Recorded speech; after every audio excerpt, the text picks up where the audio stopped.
Today, we are going to describe this process to you in yet another way. We want to say to you that when you ask, you send rockets of desire into your vibrational experience. And we've been calling this your vibrational escrow, because it's where all that you want is held in an account that's just for you, that no one else is going to sweep in. Bernie Madoff does not have access to this account. And then we began calling it a vibrational reality. It's a vibrational reality because you're so excited about this physical reality. We want you to be excited about this vibrational reality. And today we are calling this vortex, a vortex of creation. It is a vortex, and the reason that we are calling it a vortex is because as law of attraction responds to this powerful point that the source within you is holding on your behalf, this much larger than you part of you, this much larger than the physical part of you, non-physical part of you, stands there holding this pure thought of what you've been asking for, and with the absence of resistance to this, and law of attraction's response to that, there is a powerful vortex that is created, a vortex of attraction. And this is the most important thing for you to hear about this, where all cooperative components are being assembled. The question is, are you a cooperative component?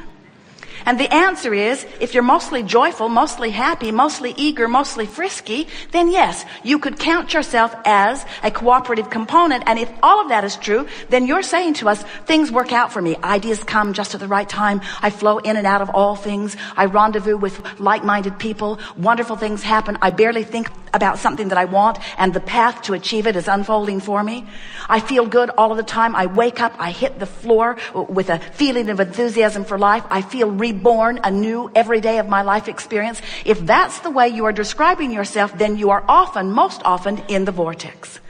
But if you're ornery, if you're confused, if you feel resentment, then you're not in the vortex, not consistently. And if you're like most people, you're in and out, in and out. If you're like most people, you're out and out and out and out and out and in and out and out and out and out and out and damn mad about being out and in and out and out and out and joining an online chat group about how crummy it is to be out and out and out and out and out and in and out. If you're like most people, you're out mostly, on the brink of it sometimes, and in rarely, but you've been in enough to taste the sweetness of alignment, enough so that when you're not in there experiencing the fullness of all that is meant to be for you, you resent it. You know something is really, really, really, really, really, really wrong. And that's why when you don't feel good, you want to blame this one and that one and this one and that one and this one and that one. Usually the person you live with is the person that gets the brunt of your blame about you not being in the vortex, but we want to lovingly give it all back to you. You get the credit, 100% of the credit, about whether you're in the vortex or whether you're not in the vortex. We just want to do the best sales job ever about wanting to inspire your desire to be in the vortex, because we see clearly what you've put there, and we know the expansiveness of who you have become, and we know the capacity for clarity and love that is really you, and we don't blame you a little bit if you're not completely up to speed with the fullness of who you have become. You feel awful and you want it. We just want to say to you, there's no way of filling the void of not being in the vortex other than getting in the vortex.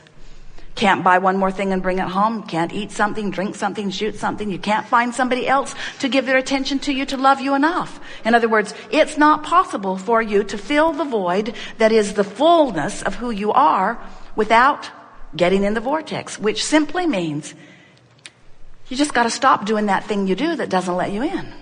So over time, we've been saying to you that if you have a desire and your belief is the same as your desire, that's really what positive expectation is, then it has to be, and it has to be fast, because your desire is pure, there's no resistance to it, and it's flowing to you. And you've proved that out in your own life, haven't you? The things you expect come easily to you. It's the things you don't expect that keep seemingly messing up your experience. Someone the other day says, I don't want to work there, but I have no choice. What an awful trap. I want more money, but I can't figure out how to get any. I want a mate, but I can't find a mate. And we say, when you want and you equally or greater doubt the thing you want, then you hold yourself in what feels like a tug of war to you, and it literally is a tug of war, because in your doubting you have introduced a resistance that does not allow you to go to the vortex where what you want is. So over time we've said to you, when you want it and believe it, it is. Then we began telling you that you are a creator. And that if you are a deliberate creator, which means you think more about what you want, you script it, you write about it, you talk about it, that more of the things that you want will begin to come into your experience. Be more deliberate in your intent, we said to you. Then we watched you. You worried about your thoughts too much then. You got the idea that every word that popped out of your mouth was going to bring immediate response to that word. So you said, cancel, cancel, cancel, as you tried to suck back the word before law of attraction took it away and ran with it. And so then we began explaining to you that well-being really is the basis of your experience, and that you have much latitude and leeway. And that if you will think about allowing what you want to come, that there is a step 3 process. Life causes you to do step 1, ask. Source answers, and today we're telling you not just answers. Source literally becomes the vibrational equivalent of what you're asking for and holds it in this vortex where law of attraction is gathering. Step 3 is you got to figure out how to be a vibrational match. And then for a while we offered you the analogy that when you ask, source answers. And as law of attraction responds to source holding the fullness of all you've asked for, as law of attraction responds to that request, the sensation to you is like a being called downstream, naturally toward the fulfillment of what you're wanting. So what are some of the things you do that prevent you from getting into the vortex? And you understand this vortex is just this high, non-resistant energy place where you rendezvous with the source. Esther's in the vortex, otherwise she could not receive Abraham with this clarity. In other words, she is up to speed with the vibration that is us, and that's why the conversation is seamless between the intent of that which we are offering and her ability to deliver it. That's in the vortex. When you're in the vortex, that's when your inspiration is at its greatest. That's where authors and artists and musicians, that's where those that you call masters often find what they call their inspiration. They're in the vortex where they have clear view of not only the idea, but the path to which it will unfold. When you're in the vortex, things unfold for you in a way that there's no question in your mind that that's the thing to do. You know how sometimes you say, I don't know whether to go this way or that way. You're not in the vortex, because if you were in the vortex, you'd say, I'm going this way and I don't care what anybody thinks about it. When you say, those people over there and their philosophy is really awful and their philosophy is going to bring us all down, you're not in the vortex. And it's not their philosophy that's bringing you down. It's you not being in the vortex that's not bringing you up. No one can bring you down, but your standards of how up you really are keep changing. And if you don't stay up to speed with who you are, you don't feel good. So, what's the difference between a higher, faster vibration and a lower, slower one? Higher, faster feels better. It's what joy and love are. Lower, slower feels worse. It's what depression is. It's what despair and fear are. Higher, faster has less resistance. Lower, slower has more resistance.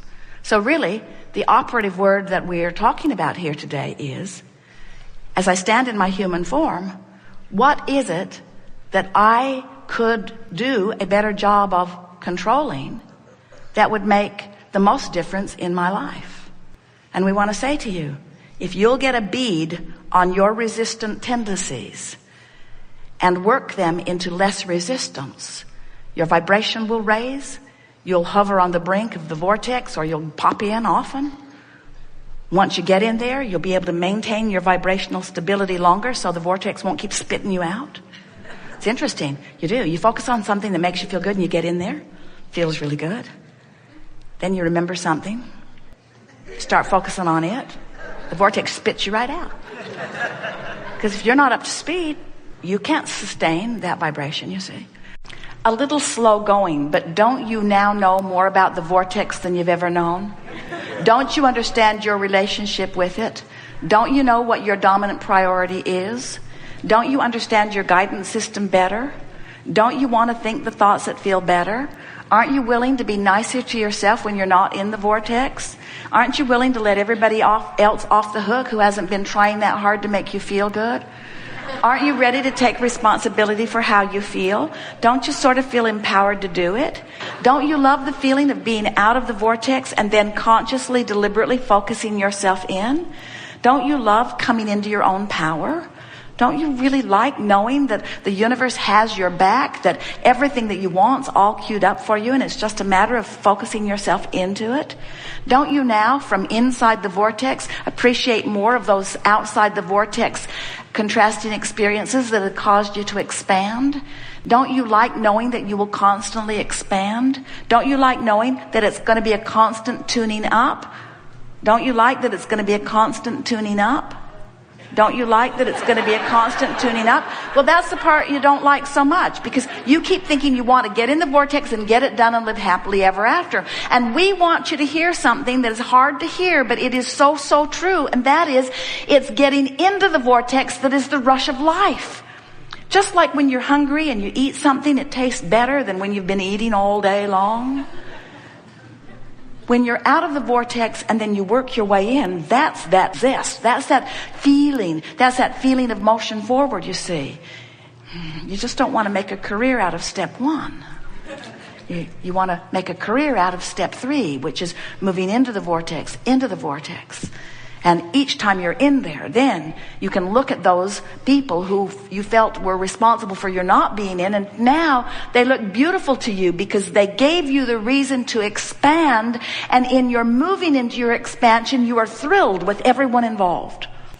So you have this person, and they just harass you into expansion, expansion, expansion, expansion. But then you can't get your eyes off of them because they're just so in your face and so inappropriate. So the very person that caused your expansion is now the person you're using not to take your expansion, and that's why you're extra, extra mad at them.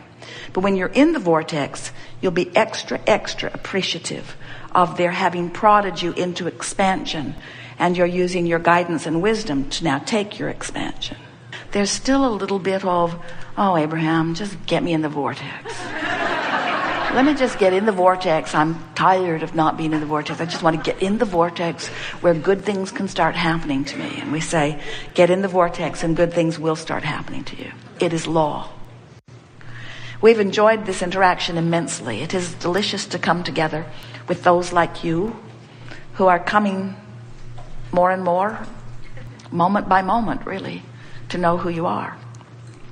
Today, we feel satisfaction for these reasons.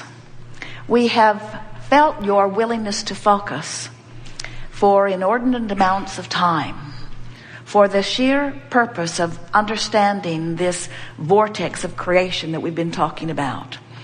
It has been slow going here today. There was not much about it that was really fast moving. But in the process of that, what has been activated within each of you is an understanding, most importantly, of your ability, if you want to, under any circumstances, to become a vibrational match to the vibrational reality that precedes your manifestations. If you can leave here today understanding the relationship between who you really are and who you're being, and if you can leave here today with a new, resourced attitude about wanting more than anything else to tend to the relationship between you and you. In other words, to want to be in this vortex, knowing that you now know how to do it if you want to. Over the next few days and weeks, your exhilaration level is going to peak beyond anything that you've ever experienced, because you're going to have the benefit of deliberately focusing yourself into alignment with who you are. And then you're going to have the very quick on the heels of that evidence, manifestational evidence of things you've wanted for a rather long time coming quickly into being. And your sense of self-empowerment is just going to go right off the charts. We've enjoyed this immensely. There is great love here for you. And as always, we remain infinitely